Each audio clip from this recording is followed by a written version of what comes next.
Nah, ini yang ingin saya katakan. Perhatikan baik-baik. Ini mahal sekali. Ini rahasia kedua yang ingin kita bagi. Kalau sudah dapat, coba tekuni amalannya. Maka biasanya kalau ada sesuatu yang dahsyat, itu pahala dan keberkahannya nggak biasa. Ya. Jika ada anak cucu Adam yang bersedekah dengan tangan kanannya dan tangan kirinya tidak mengetahuinya, maka itu nilainya di sisi Allah lebih tinggi, lebih kuat, lebih dahsyat dibandingkan dengan udara, dibandingkan dengan air, dibandingkan dengan api, dibandingkan dengan besi, dibandingkan dengan gunung-gunung yang menjadi pasak dari bumi. Saking tingginya nilai sedekah itu.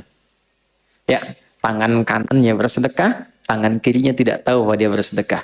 Ini kiasan. Jadi sedekahnya bukan begini, bukan. Jangan tahu ya. Bukan. Ini kiasan, gambaran. Seperti tangan di atas lebih baik daripada tangan di...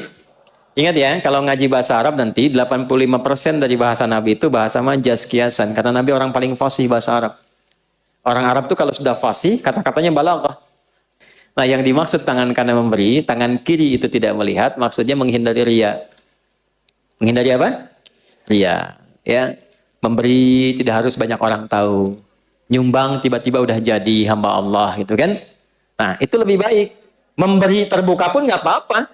Siapa yang mau bersedekah untuk masjid saya 100 juta, boleh-boleh saja, asal bisa mengendalikan perasaan dirinya. Jadi, ternyata saya mau berikan rumus, sedekah itu, kalau dilakukan dengan niat yang ikhlas, itu nilainya tinggi di hadapan Allah sampai mengalahkan kuatnya pasak gunung yang menjadi pasak bumi.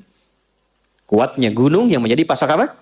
Bumi. Ini bahasa kiasan, maksudnya apa? Saking tinggi nilainya di sisi Allah, itu sampai mengalahkan kekuatan gunung sebagai pasak apa? Bumi. Makanya kalau ada orang bersedekah dengan bentuk harta, itu nilainya di dalam surah Al-Baqarah, di ayat 261. Itu paling sedikit 700 kali lipat. Dan Allah akan melipat gandakan tanpa batas bagi siapapun yang tidak pernah berhitung dalam memberi.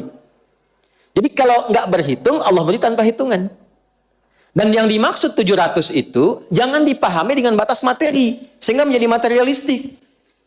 Jangan pahami begini, kalau saya sedekah misalnya 100 rupiah, maka kalikan 700, saya akan dapat balasan 70.000. Maka di hari ini saya akan mendapatkan 70.000 dari Allah. Tidak begitu. Bentuknya bisa macam-macam. Ini yang dimaksud pahala, dimaksud akhirat. Yang dimaksud akhirat. Anda ngaji Quran, satu hurufnya berapa? 10. Sholat dikerjakan, selesai, dapat 10. Tapi sedekah, begitu dilakukan, 700 kali lipat. Jarak satu keduanya 500 tahun. Dua ketiga 500 tahun. Tiga keempat 500 tahun. Itu tinggi. Kalau sholat,